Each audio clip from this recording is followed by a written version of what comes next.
Now, when we do the percent yield, we use this equation right here. The percent yield is equal to the actual yield divided by the theoretical yield. Multiply that value by 100 to put it into a percentage. So we take the actual yield that you found, the theoretical yield that should have been given off if everything went perfect in a chemical equation. Do you think during that reaction everything goes perfect? Okay. Do you think that you're going to get actually the amount that you should get? No. It doesn't happen that way. So what we are doing is we're calculating the percent yield to determine sort of how efficient you were at the equation.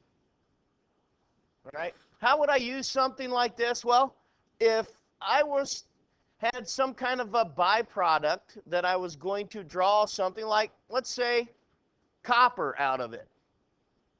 Okay? If I were going to do a single replacement reaction to draw the copper out of a solution, I would want to get as much of that copper out as possible, right? Because copper is pretty valuable. Okay, remember when we dried the stuff in the oven back there? That's actually what you did. You took the aluminum foil, you mixed it with the copper 2 chloride, and the aluminum replaced the copper, and the copper was left out. We dried that. Well, if that had great value and you had a lot of this copper chloride, wouldn't you want to convert as much of it as possible?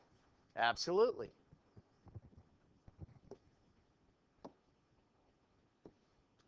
So I'm going to give you a second to copy down this first example. And we'll probably be working this example after break, when we come back from break. All right, let's look a little bit at this problem. It says, what is the percent yield if 1.87 grams of aluminum is reacted with excess copper 2 sulfate and 3.74 grams of copper metal is produced? Well, this is similar to what I was just talking about. Okay, we want to get as much copper produced as possible. Well, we want to see how efficient we are at doing this. So, the first thing we need to do is we know how much aluminum is reacted. 1.87 grams of aluminum. So what I want you to do, and we'll talk about this after break, is I want you to do a mass to mass 1.87 grams of aluminum, and I want you to do a mass to mass conversion to grams of copper. So go from grams of aluminum to grams of copper, mass to mass. You can go ahead. Okay, so as I do my mass-to-mass conversion here, I'm going to set up my conversion brackets. I know that aluminum has a molar mass of 26.9815.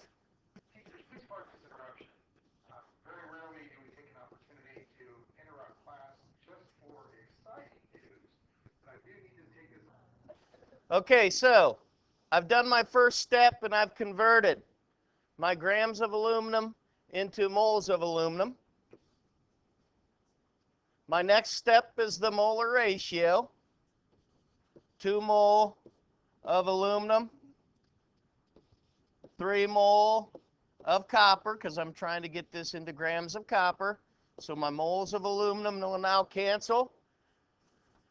I need to then Find copper, 63.546.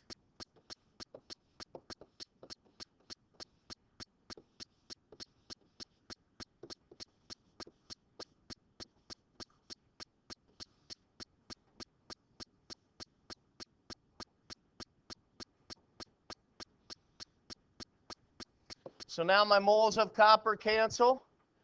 I do my math.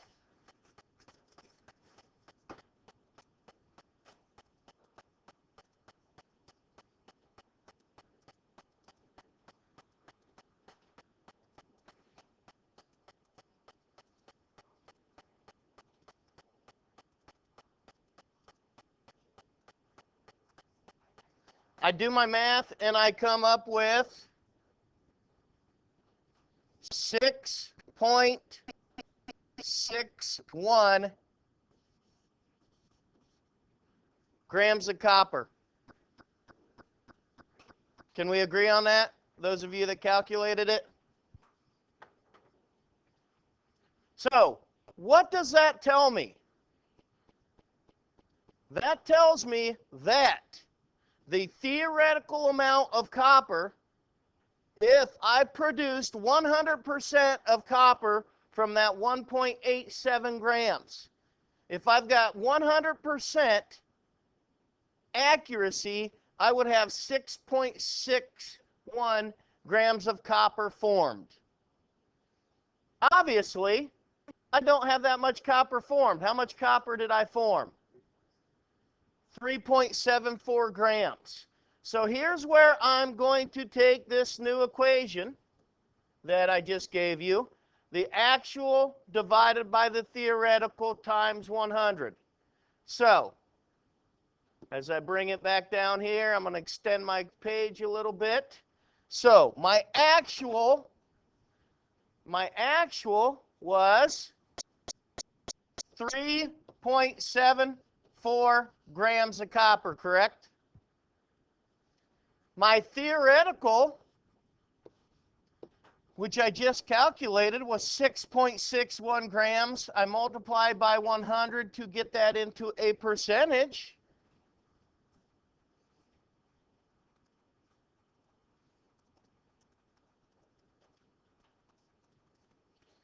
And I get 56.6%. So my percent yield for this particular problem is 56.6%. Kyle.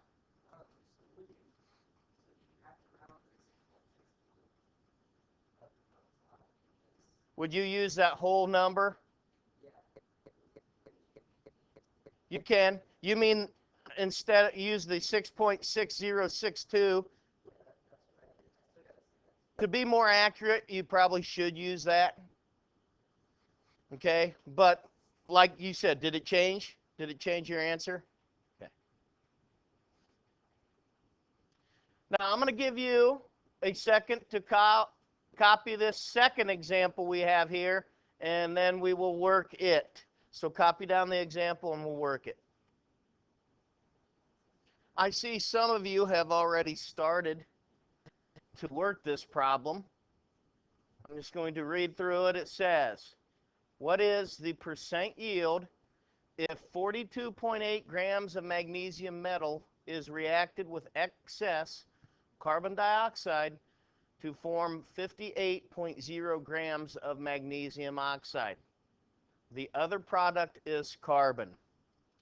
So what we are doing now is we should be doing a mass-to-mass problem converting magnesium metal to what? To magnesium oxide. So go ahead and do that. Go from magnesium metal to magnesium oxide, and I will do so also.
When I do my calculations, I get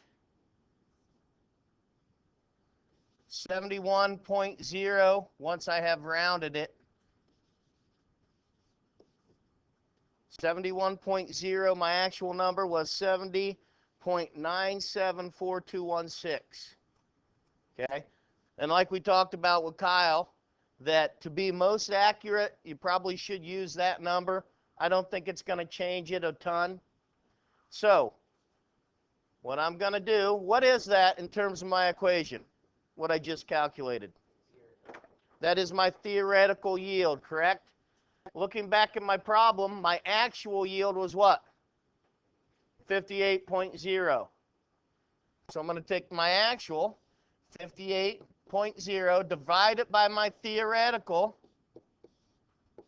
multiply that by 100 to get it into a percentage.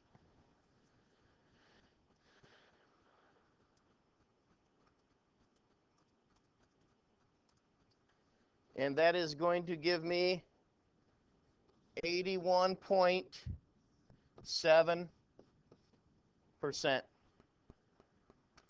So that is my percent yield. Now, what you're going to see on WebAssign, folks, is you're going to see different versions of this where they could give you a percentage and have you calculate this number here. Okay? So they could give you a percentage and have you calculate how much actual yield you got.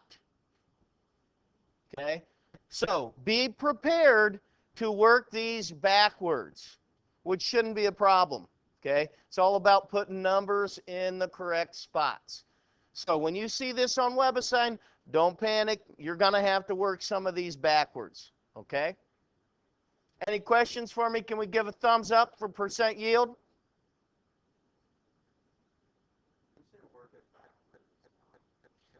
You have a percent, and they'll say, what is the actual yield? And this will be an X. You could. You could have to do mass to mass. But that's old news. That's not any new stuff.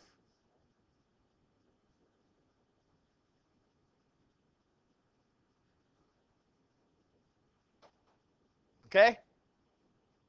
Go ahead. You've got some time here. Go ahead and work on your WebAssign.